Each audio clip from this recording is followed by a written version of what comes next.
Olá, pessoal! Então, prosseguindo aos estudos sobre concordância verbal, este é o terceiro vídeo e último vídeo sobre essa matéria, ok? Agora eu vou falar com vocês sobre a concordância do verbo que surge depois do pronome relativo que, ok? Dá uma olhadinha.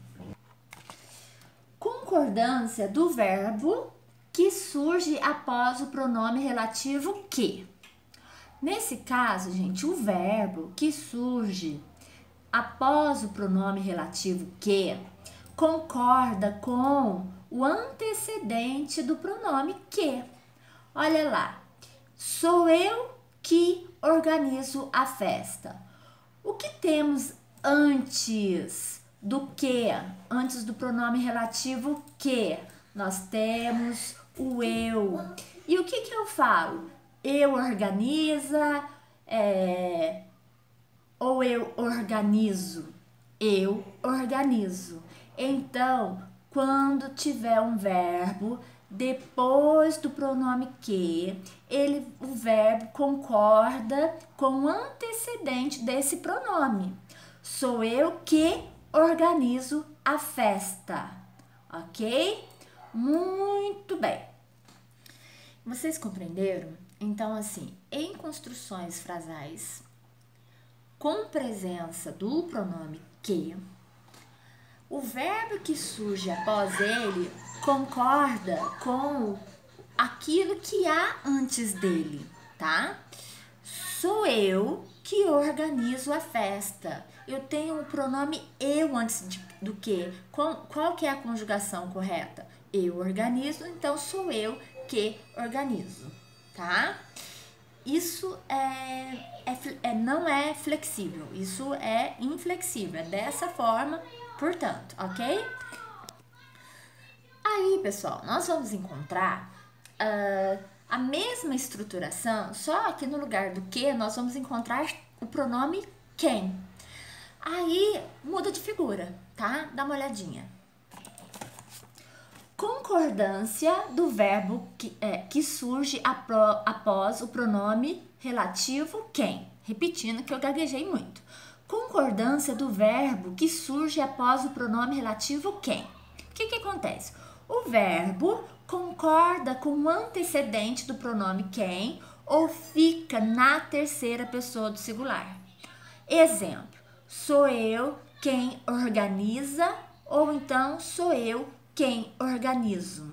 Eu posso fazer concordância com o antecedente do pronome quem, que no caso desta frase é eu, ou então eu posso levar o verbo para a terceira pessoa, que é organizo.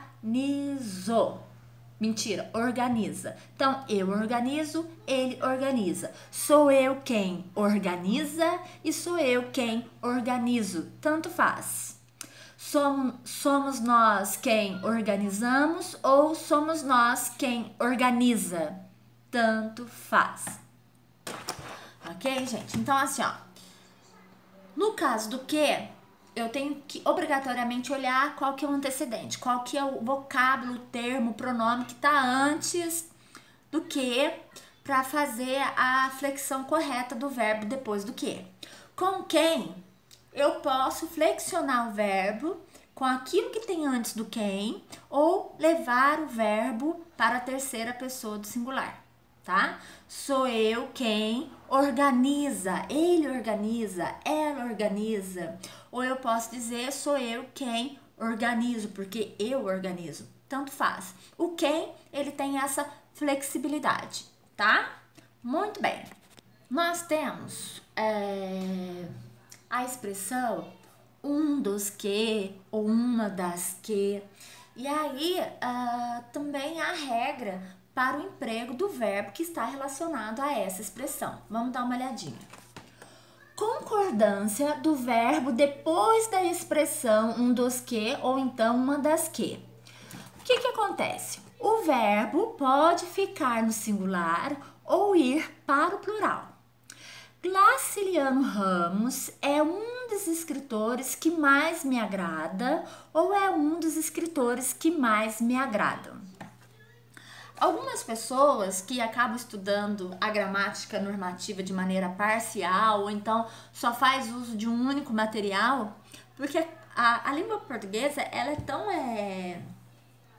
rica e também assim peculiar que muitas vezes nem os gramáticos eles entram em acordo, sabe? Alguns abonam determinados fatores, outros não, e assim vai. Mas assim, a gramática contemporânea diz que o verbo que está relacionado à expressão um dos ou uma das, que ele pode ficar tanto no singular quanto no plural. Eu sou uma das professoras que luta pela classe, ou então eu sou uma das professoras que lutam pela classe, ok? Muito bem, então entendo isso. Um dos que, uma das que, o verbo que estiver relacionado a ele pode ficar no singular ou no plural, tanto faz. Agora, nós vamos falar da concordância verbal com sujeitos formados por nomes que só existem no plural, tá? Aí nós temos duas situações, dá uma olhadinha. Concordância com sujeitos que só com sujeitos formados por nomes que só existem no plural. Nós temos a situação A. É o seguinte, se houver artigo, o verbo irá para o plural.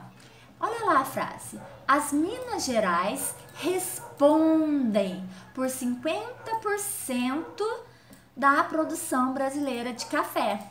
Por que respondem? Porque nós temos aí a presença do artigo.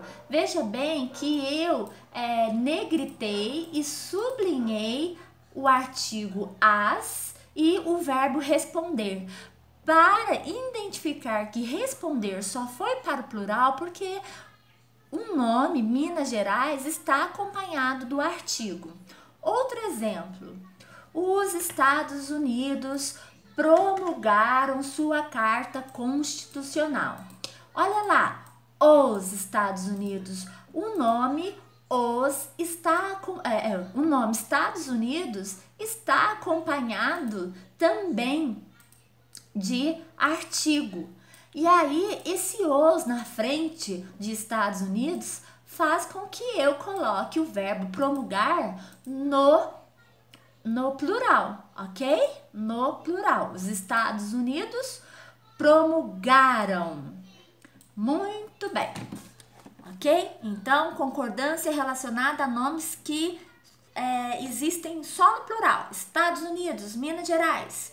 Se nas frases esses nomes forem antecedidos de artigos, as Minas Gerais, os Estados Unidos, o verbo vai ser flexionado no plural, certo?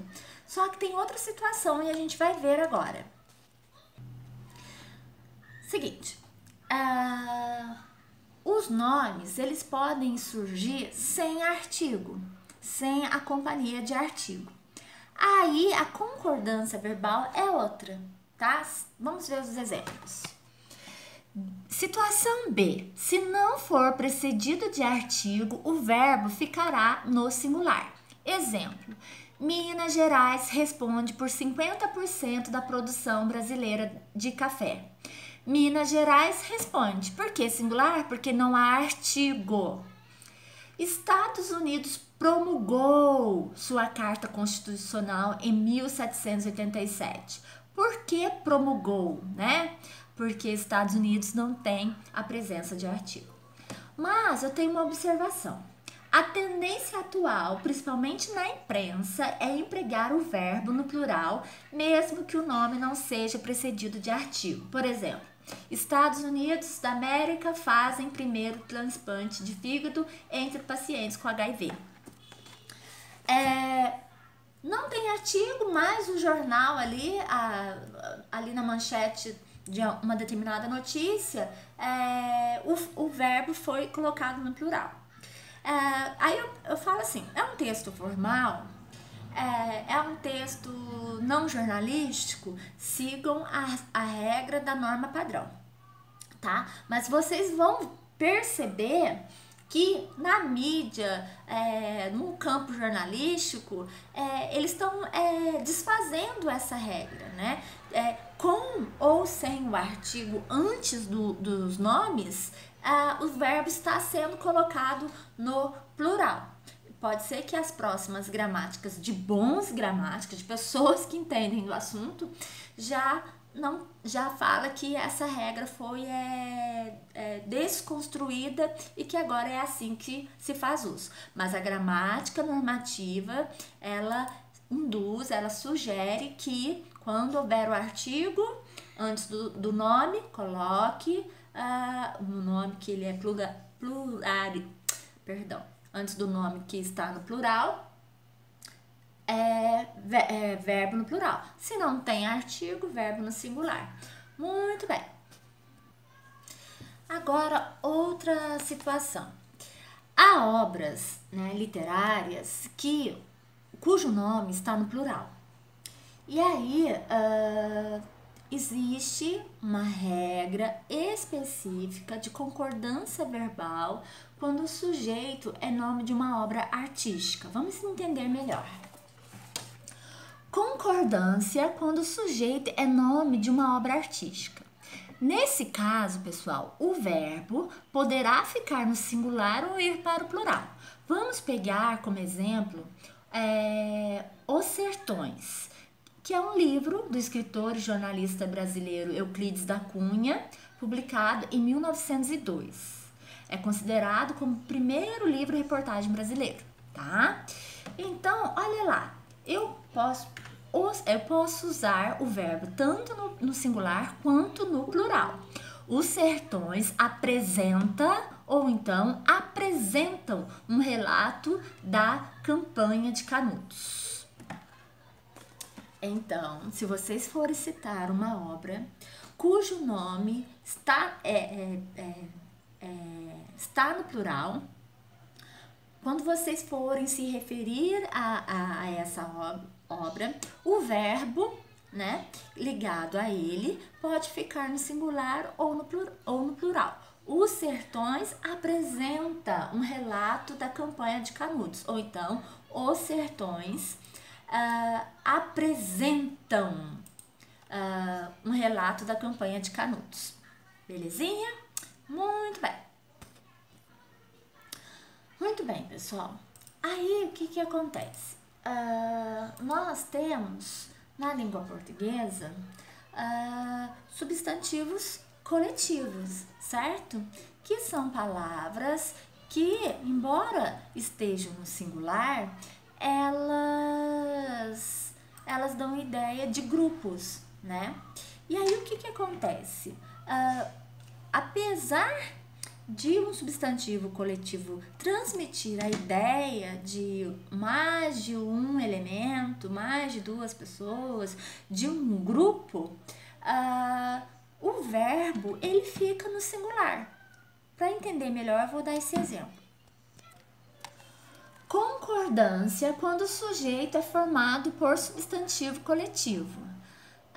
Nós temos aí a situação A.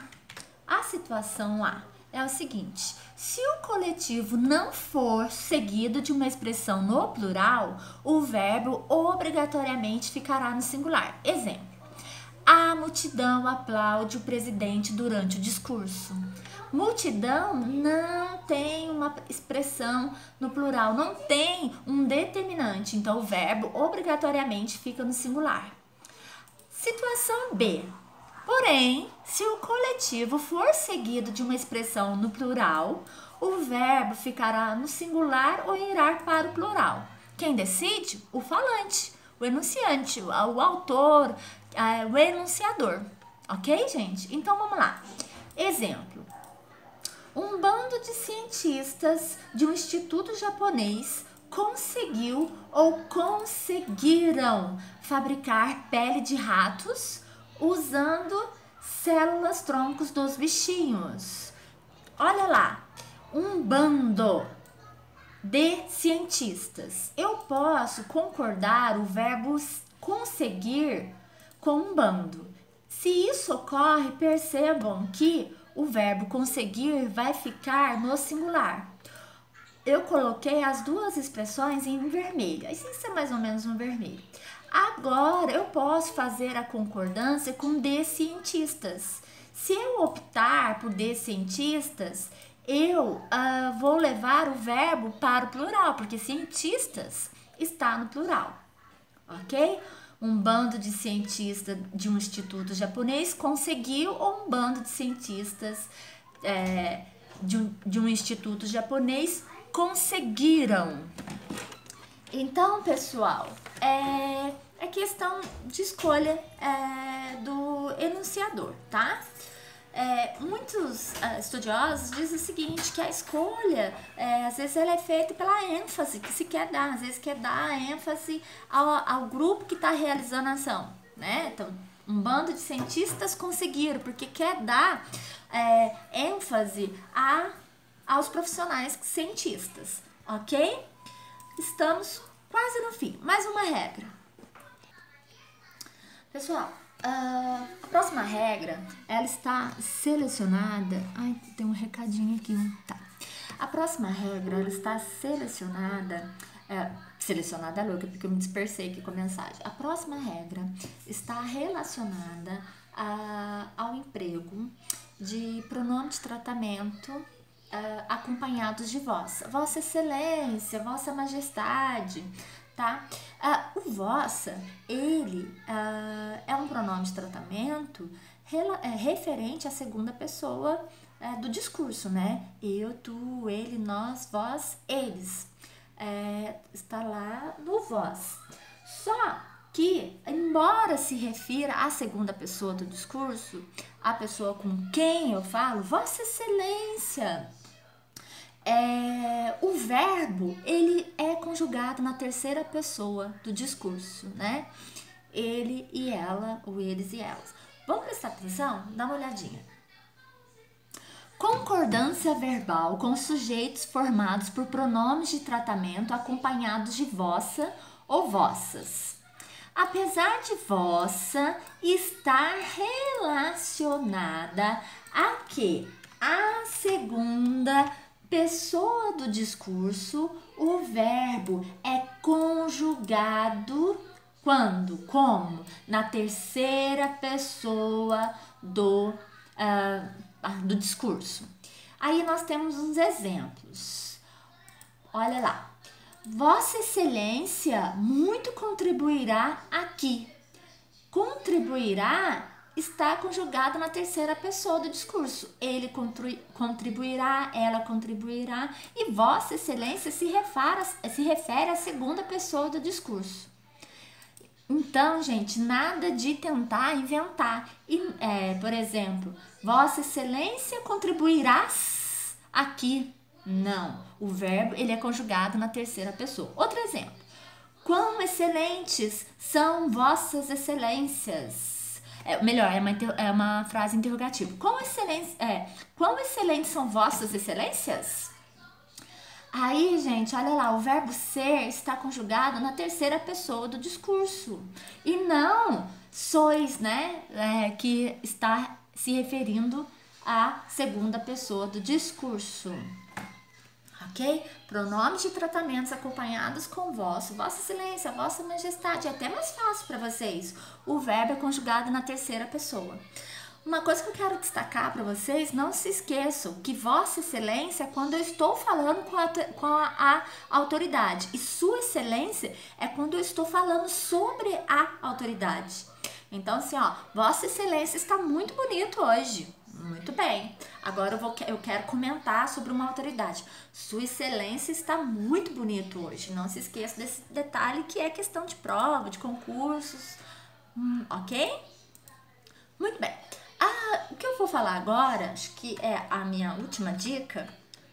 A última regra com a qual eu queria trabalhar com todo esse material. Nós aprendemos, né, em sala de aula que as frases, elas são construídas em determinadas vozes, né? Voz ativa, bem simples que eu sempre uso. Ingrid comeu o bolo. Voz passiva, porque aí o sujeito passa a ser agente da passiva. O bolo foi comido pela Ingrid. E nós temos a voz passiva sintética. Em vez de falar o bolo foi comido pela Ingrid, basta dizer comeu-se o bolo, tá? Não se esqueçam que na voz passiva sintética há uma harmonização entre os elementos. Se o sujeito for